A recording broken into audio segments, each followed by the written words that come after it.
The sage does not bring order to chaos. Welcome to Leading Dragons podcast number 11. I'm Deborah, and today I'm delighted to welcome the lovely Toni. Hello, Toni. Hello, Deborah. Thank you for having me. Oh, it's delightful to have you, Toni. So, Toni, where did we meet? Well, we actually only met virtually up till now. And we met on a fairly big conference call, and I just remember your magnetic energy, and I was kind of taken in by it. And I thought, that lady, she might not know it yet, but she's definitely a leading dragon.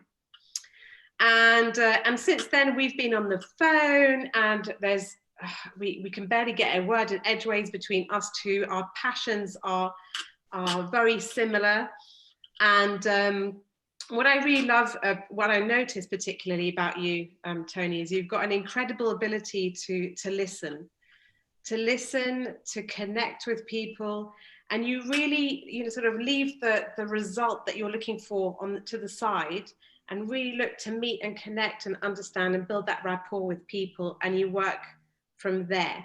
You're a business mentor, you're a critical friend, you are lots of other things.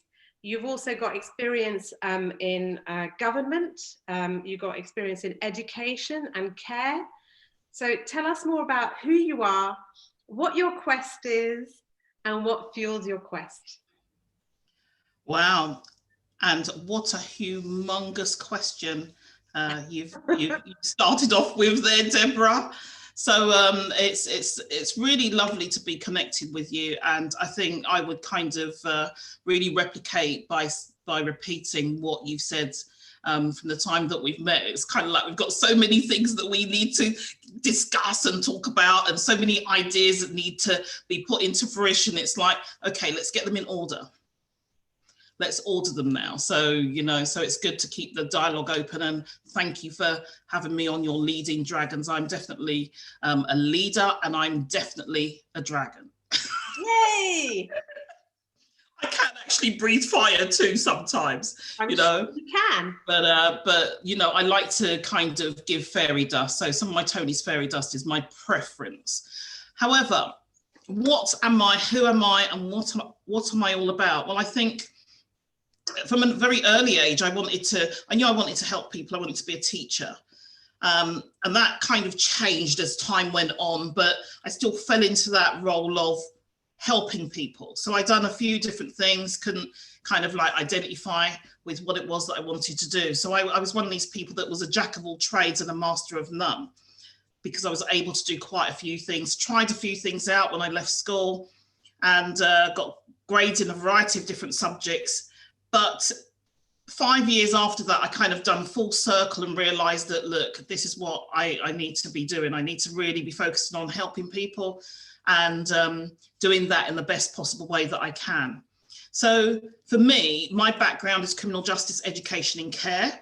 That's what I know. I know those areas very, very well. And so what it does mean is that I also know government, public sector, as well as work services providing provisions for vulnerable groups.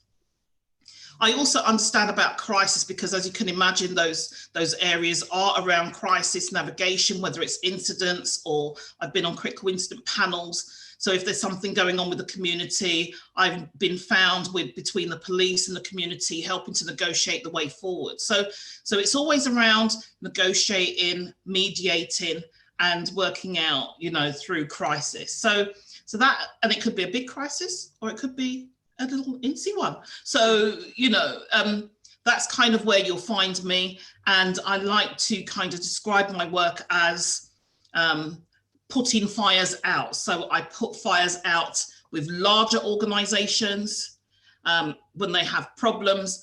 And that can normally be manifested through culture that's not quite gone the way that it should have. It's always around people, whether it's relationships or, people that you work with, partners, managers, your downline, your colleagues. It's always about relationships and individual people. And that's, for me, what is fundamentally important about business. So I'm very interested in behavior, Mm-hmm. learn a bit habitual and innate behavior. I feel that the world doesn't understand enough about behavior. And so therefore, because we don't understand it, we don't have the right solutions for it. And so if that kind of gives you a little bit of a background as to me, I take some of the knowledge and skills and everything that I've learned in the crisis, putting the fire out at one end, and I bring it to the other end and help people that are starting out in business with some of the learning and some of the mistakes and the learning that have happened over here. I bring it full circle 360 to people that are starting out in business. And just to finish answering that question, really, what is my quest? My quest is to help people. And one of the reasons why I do that is because I feel that I'm continuing my father's legacy. And my father's legacy was really around, you know, one of the things that he said to me, he was terminally ill. And when he was terminally ill, you know, we were talking about his will and everything. And I said, Dad, you know, what is it that you actually want? You know, what can I do for you right now? And he said to me, I don't want anything. The only thing that I want is to know that you are okay and that everybody's okay, and then I will be okay. And so that for me is my motto. And I feel that I want to be able to continue in my father's legacy by doing just that. You know, so that's kind of the impact that I want to have. When, you know, when we were at his funeral, there was all these different people coming, all these different places that I didn't even know, and they were telling all these stories about all these wonderful things he'd done, and I just kind of felt like, wow, he had such this massive impact, you know, on people. He touched people and he really made a difference. And I just felt that, you know what, that's kind of cool. So I kind of want to be a little bit like that too. So overall, I'm just kind of continuing that legacy, and that's where it was born from. That's a beautiful introduction. Thank you, Toni. And, you know, it's really heartfelt. I mean, I can just feel that, you know, quantum physics, you know, you might be sat in London and me over here in Geneva, but I can feel your warmth. And so let's just dive straight in, because you talked about crisis, and you talk about putting out fires and igniting them at the other end for people, particularly who are looking to set up or grow their business. So let's talk about putting the fires out, because last year, 2020, that was one hell of a ride. 2021, we're continuing the ride. We're probably moving into another phase now. What to you, what did crisis look like typically in organizations last year? Well, I think that what was happening for me was the fact that lots of organizations, companies across all the different sectors were reaching out and contacting me. And it was about business continuity, business contingency. And I think that there were lots of companies and organizations in a position where they were really in a comfort zone. Yeah. You know, there was no contingency.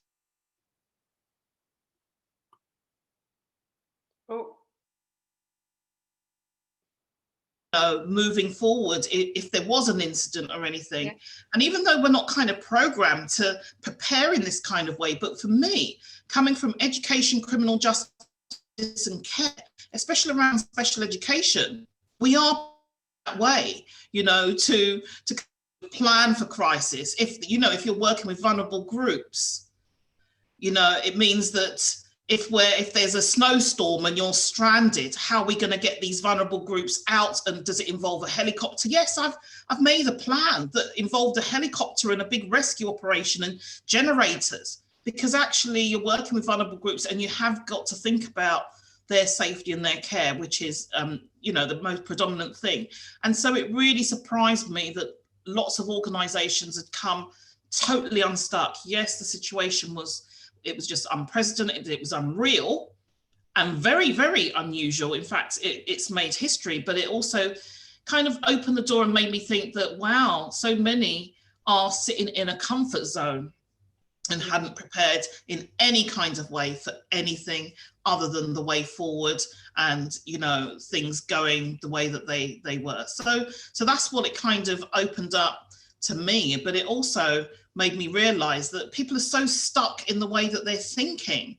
Yeah. You know, the thinking is the same, and that actually, whilst you need to be able to adapt and overcome and maneuver and be very flexible, there were some people that aren't able to be flexible and maneuver, because now what's happened is that some of them have fitted into a space of learned behavior where they have been doing something for so long that actually they now believe that that's right, that they now believe that that's the only way, and so therefore have difficulty in changing that behavior. It can't be changed overnight. And so that's the kind of feel of what I was kind of getting in my work, you know. And as usual, I would just say to people, look, don't worry about it. I'll come and help you. I'm usually the critical friend with a safe pair of hands, and I'll come and help you sort it all out. So that's kind of where my stance was with my fairy dust, of course. And because we're creatures of habit, and we are brilliant at typically resisting change.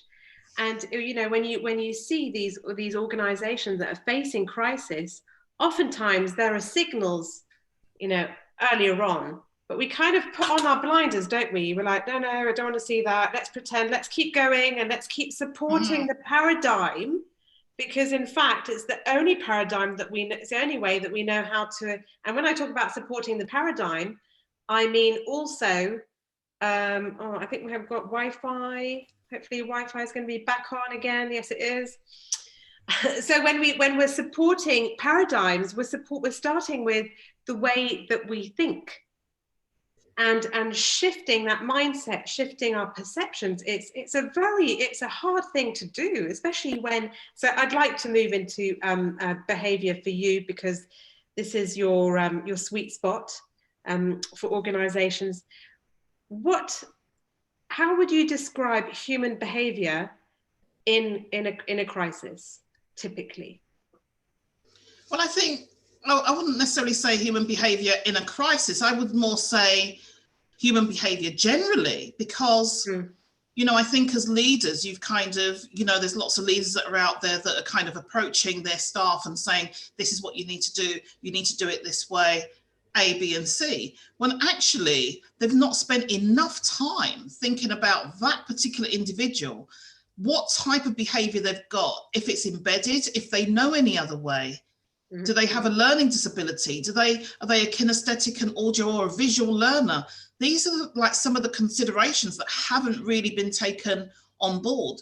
So when you've got a crisis, it kind of compounds it even further, you know, because it's something else to think about. Because when it was a regular day, whatever the regular day looks like, you know, you hadn't really thought about, you know, the productiveness and the effectiveness of your team, because you hadn't dug deep enough to understand them on a personal level. So when you've got a situation, it compounds it even further, but you can't ignore where you need to go and that real understanding of individuals as opposed to job descriptions. Yeah, and you know, there was something that you said earlier on at the beginning that really sort of, I actually wrote it down. You said, yeah, and it's also often crises, they stem from, and then you said, a culture that hasn't quite gone the way it should have. Yeah. And that's like, wow, you know, it's true that, you know, we have the livelihood, you have the people, the employees in the organization, and then you have another entity, which is culture, which is a living, breathing entity in itself. And so if we just let it happen, well, it is just going to happen, isn't it? And then we're only going to really find out when we're faced with mass challenge, mass adversity. And absolutely, Deborah. And I think that one of the things that I would like to contribute to that is that when I see crisis in the workplace, a lot of it stems from not understanding people. It's always about people. If your sales are down, it's because your relationships aren't right, or you're not reaching the right target. If you know you've got lots of people off work, do you see what I mean? It's always down to people. Yeah. people, people, people. And you know, organizations, they come and they say, right, okay, Toni, can you come in and can you figure out what's going on here? And they send me all these documents, all these strategies and plans. And I'm like, well, actually that can add value. But where the real value is me coming into your organization. I know that we can't go into organizations now, but it's about people. Because when we were able to go into organizations, I was able to spend maybe a day in there and be 80% on point with my observations and assessments of individuals, sit in a couple of team meetings, you know, have one-to-one conversations with a few people, and just observe and listen. And what I call it listening with your eyes, you know? Sometimes it's the unspoken word. You know, the movers and shakers are sometimes not in the big swivel chairs in the big offices. Sometimes they're in the back of the staff room, you know, and I think that people really need to get their heads around the fact that it's all about people. That's the starting point. Not how much sales, it's about people. And the thing about it is, and there's another reason why I'm in a position now where I say these things, because I actually feel as if I spent the last, 35, 40 years doing research and testing out these theories and going into organizations and looking and seeing. And that's why I feel that I can come to this. It's not all academic. I've gone out into the battles and I've got the scars to tell me. I've been into schools and teams are having meetings. They're having meetings with management meetings and staff teams at the end of the day.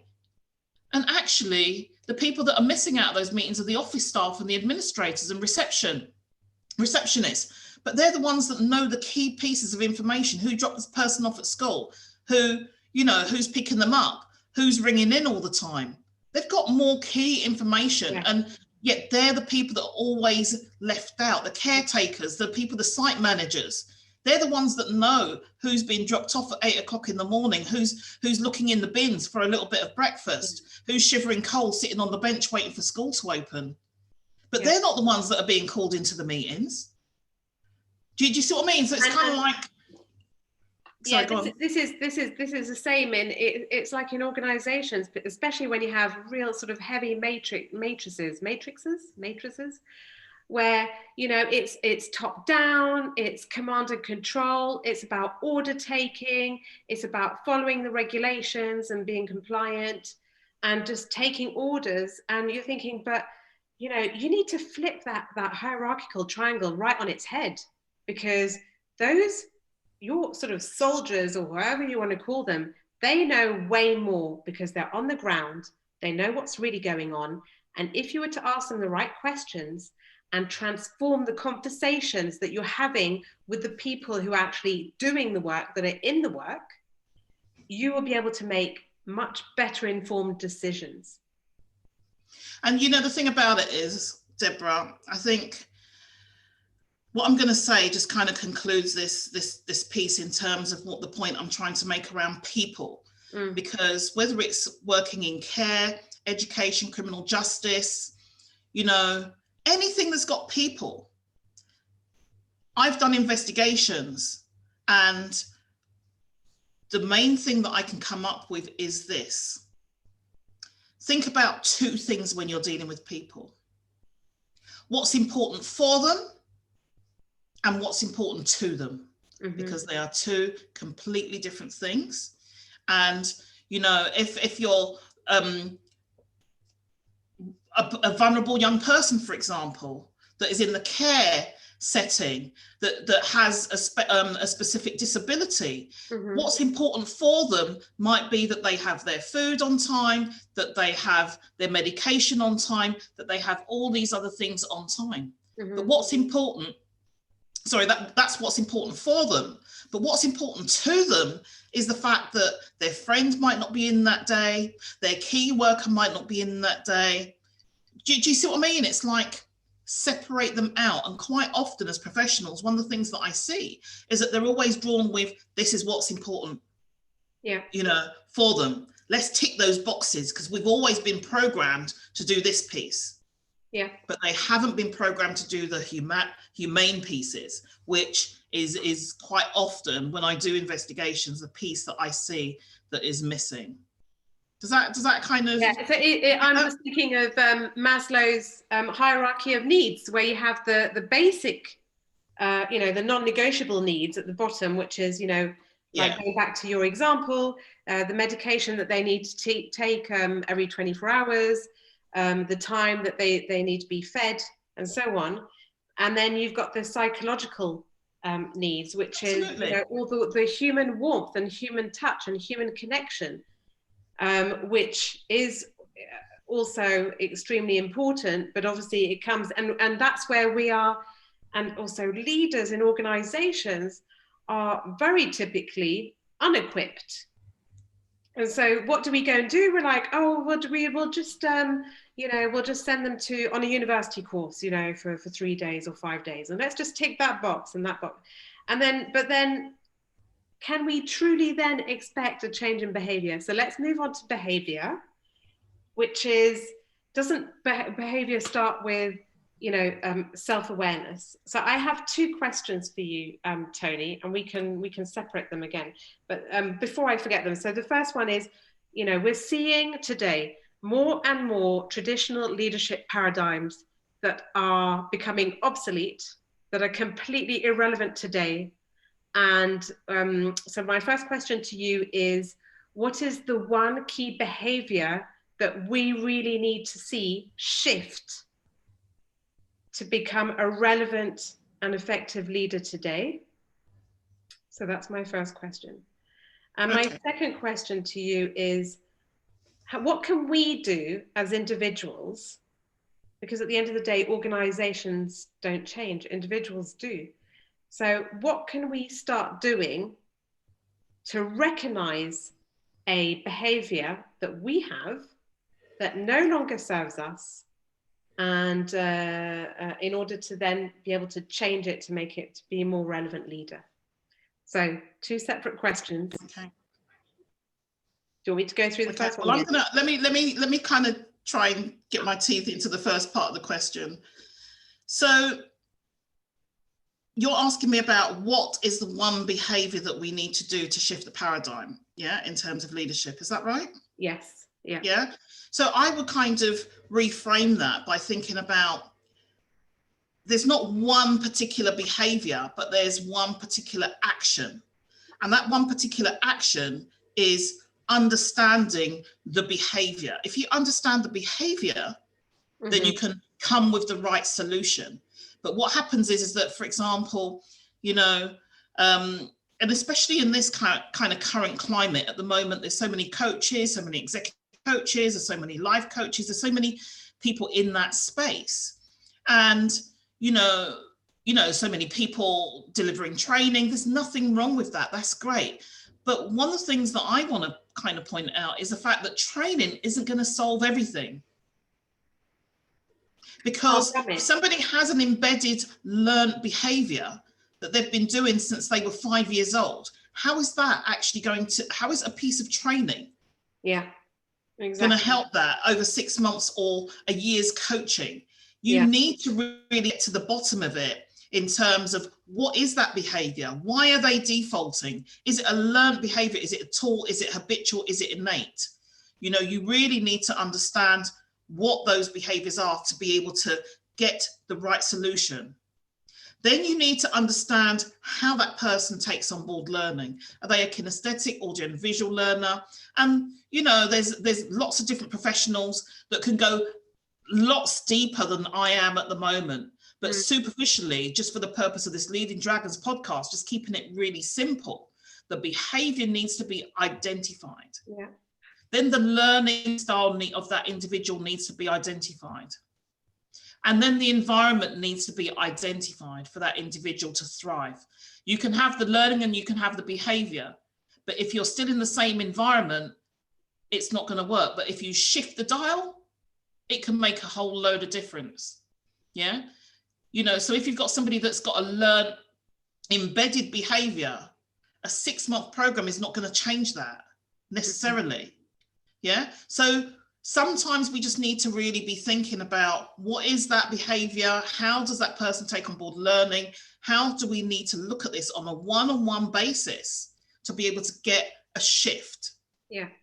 Going into an organization, not everybody learns in the same way. We've all got to jump online, but there's not everybody that feels comfortable with these kind of ways of learning. Yeah. You know, I'm having discussions around disability strategies and, you know, all sorts of different things around disability. And yet, what are we doing? We're having them on Zoom calls when some of the people that may want to contribute have a disability and have a difficulty getting onto the Zoom call. Mm-hmm. These are the things that aren't being really considered in terms of how people can access things in this world of, you know, where DEI has been kind of, you know, almost amplified. So that's kind of where I'm at. It's not one particular behavior. It's really an understanding or an awareness of where you need to go back to. But this goes back to the environment, like you say, because it's all good and well to do your piece. If you're doing your inner work and you're doing your, you know, you're increasing your self-awareness, you're recognizing that there's some behaviors that you need to shift, you want to shift them, and you know, you don't have that ego meaning, oh no, I can't possibly say that I'm wrong, or you know, I've got to keep doing what I've always been doing, but actually recognize also the need for learning.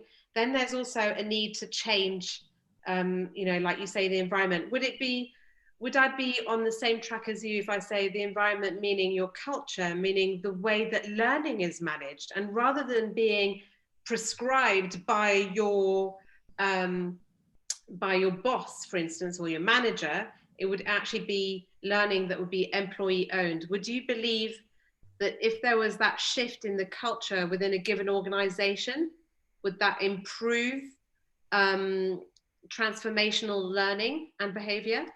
Absolutely, because I'm a great champion of really reinforcing the fact that everybody is different, and we don't all fit under this one umbrella. That if you don't have the special educational needs, you fit under this one umbrella, because there's almost intersectionality within that intersectionality, you know? Yeah. Because actually we've all got our own DNA, we've all got our own fingerprint, we are all individual, and so therefore we take on board information differently at different places. I've got one client that I'm working with now. If I say something to her today, it takes her a month to process. Another professional might say, oh, she doesn't listen. But what I'm saying is that she processes information differently to everybody else. Do you see what I mean? So, yeah. And I don't think that there's lots of professionals out there that they have one set way of working, and all the clients and all the staff have to fit into their way of working, when actually it's the person or the leader or the CEO or the high executive that needs to be open and adaptable and flexible to be able to accommodate all the different styles and all the different behaviors and piece them together to make best fit. So when I'm listening to you, Toni, you are expansive. You know, you're looking to you've got an expansive energy. You're looking to adapt rather than to resist, to expand rather than to contract.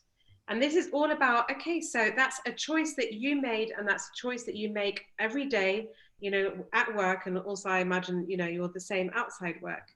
And so this brings all back to our crisis conversation at the beginning, which is, you know, wow, what about if we start just looking at how are we somatically, you know, when we're at work, when we are typically in front of our screens and we're interacting, or not even just working on a project, how are we feeling? And even just that can even change a conversation, which would then change and transform behavior. Absolutely, and it's that whole thing about being absolutely inclusive. you know. So like I said, not everybody takes on board information in the same way. I've done plenty rollout programs. You have to be inclusive of everybody. Some people want their CPD online, some people want a one-to-one. You know, you've really got to be thinking, and I think we need to just move away from this whole, here's the job description, you must fit into your job description, or, you know, and we need to move more towards, you're working in a team, and, you know, bring some of your strengths to the team in this way. Because anytime I've managed a team, I'm very much the 80-20 principle is me.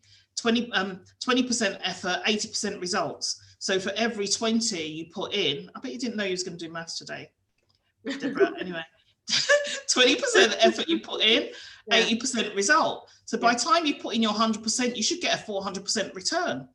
So for me, I'm putting effort into my staff teams because that's where the return is gonna bring me. 80% of my work is my staff. That is my work. Gone are the days where CEOs and leaders can sit in their office in mountains of paperwork and leaving everybody to it, you know, and not interacting and all of those things, because it doesn't work. You need to interact. You need to be embracing. You need to be accessible, available. I'm not saying all of the time, but do things that, you know, even moving to working remotely right now. You know, I've still got an open door. I used to have an open door once a week for an hour and a half, and they used to come and knock on my door. If we're all working remotely now, that doesn't mean that I can't set that up on Zoom. I've still got the times allocated on Zoom. Everybody's got the link on Zoom. I love that. And then I just close the window until I hear the doorbell ring. You know, someone's come in the waiting room. I let them in for 10 minutes and we have a discussion. And if somebody else comes along, I just put a message in the waiting room that says, I'll be out in a moment. They don't know who I'm in there with. And it's still the same way. And we need to just be opening our minds to the ways that we're thinking and the ways that we're actually doing things. And that's really what it's about, you know, just kind of being a bit more inclusive and thinking that way. Toni, you are a leading dragon, and leading dragons start with recognizing the fear. We are all faced with adversity, especially with these uncertain times. And it's about looking at the fear, looking at the adversity and working with it, hence the fearless leaders. Would you like to share with us a story where you were faced with fear and you did not allow it to paralyze, to stifle you, and instead you worked with it to get to where you wanted to go to? Okay, well, I think I can share a story, but it does involve fear, but it doesn't involve my fear. Yeah. Or maybe it does, but my fear was that if I kind of moved on, or, you know, so even though personally this particular professional situation, I felt I needed to move on, it wasn't what I wanted, it was working against my principles and my morals and my values, my personal values. But I actually felt that I had a sense of duty, almost, I guess, as an ally to make the space good for the people that were there, the employees there, and the you know, the customers that they were serving. And so therefore I stayed. You know, I almost compromised myself and I stayed, but I felt that I wanted to be integrous and follow that through. And that actually meant that because in life, sometimes, you know, you fall on your sword. And, you know, I didn't quite fall on the sword, but you see that it's coming. And I think the thing about it is when you see that it's coming, you can position yourself so you can fall on it gracefully if you are going to fall. And I think that that's kind of where I'm kind of coming from it, because even now I sit and I think back to that particular situation or other situations, and I wouldn't change a thing. I don't regret it, Deborah. I'm not coming from a place of regret. that's a wasted energy for me. What I'm looking at is it was an opportunity to learn. And if I was to do it, would I do it? Would I do it again? No. Hell no, I wouldn't do it again. But what I did do is I followed it through. And if I didn't follow it through, I wouldn't learn what I needed to learn. I wouldn't know what the other side looked like. And I needed to do that and understand what the other side looked like, you know? So what do? You just put on your battle gear, yeah, to protect you from, so you're not too wounded as you're going through, you know? Yeah, yeah. And that's exactly what it is. So for me, it was a part of my own growth to be able to take a step into battle. It wasn't a battle that I needed to do. And I wasn't winning the battle for me. I was winning the battle for other people. And that's the difference. Yeah. And there was so much learning around that for me. It was just incredulous. So I wouldn't do it again. I've learned what I need to learn. And, you know, that was good, but it wasn't fear. It was apprehension, maybe, because I didn't quite know what to expect on the other side. But you just have to keep, you know, and as a leader, what happens is as a leader, you have to just keep going, because there are people that are with you and you feel that you need to kind of lead, basically. And would you agree with me that leaders don't necessarily need to have all the answers and know exactly, you know, what needs to be done, but just the fact, and yours was also a beautiful example of being the present leader. You were there with the people, showing them, you know, your support, your active support. You were giving them guidance. Did you feel that you knew exactly what to do at every moment given in that time? Not all of the time, because I could only see so far ahead. But what I did know was that I had people that relied on me and had trust in me. And likewise, I was aware of that. And so, and I think what happens is, as leaders, we always like to know the answers. We always like to know what's going on in the future. And as this year in itself, well, not this year, but last year has proved, 2020 has proved that we just don't know. Yeah. But you still have to lead. And that's where vulnerability comes in, and the whole thing around vulnerability. You know, people can appreciate it if you are honest and say, look, as soon as I know, I will let you know. But in the meantime, this is what we do.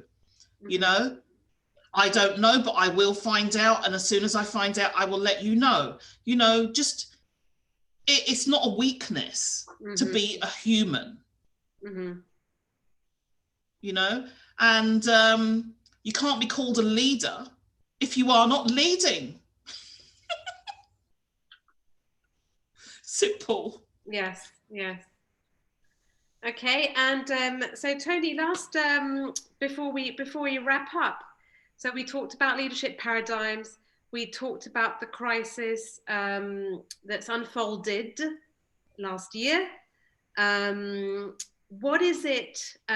What is the one piece that you could leave our dear listeners with to be better equipped for 2021? Well, I think that in business and as a leader, you just need to be more aware. Don't make assumptions, ask questions, because so many things get misconstrued. We assume that somebody didn't do something because of this, and it's all in our mind. But actually, ask a question, because it could be something completely different. You know, ask if somebody's okay. You know, you don't know how many smiles are there. That just be a bit more human. Have human conversations. One of the things that I always do is just make sure that I know all my staff by name. I know what their cat's called, what their dog's called. I know what their children are called. You know, in that order.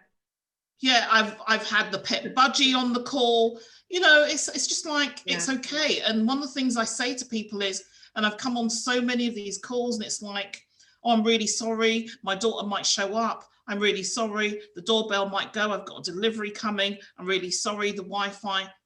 Don't apologize. You are human. Exactly. It's okay. Yeah. And leaders need to stop putting people under pressure and making them feel like it's not okay. You know, it's like, you got a daughter, bring her on. Yeah, and I've got Pee-wee who's meowing. Yeah, you know. Yeah, and let me say hi to your daughter, and you know, it's those kind of things, Deborah. That it's like, oh, you got.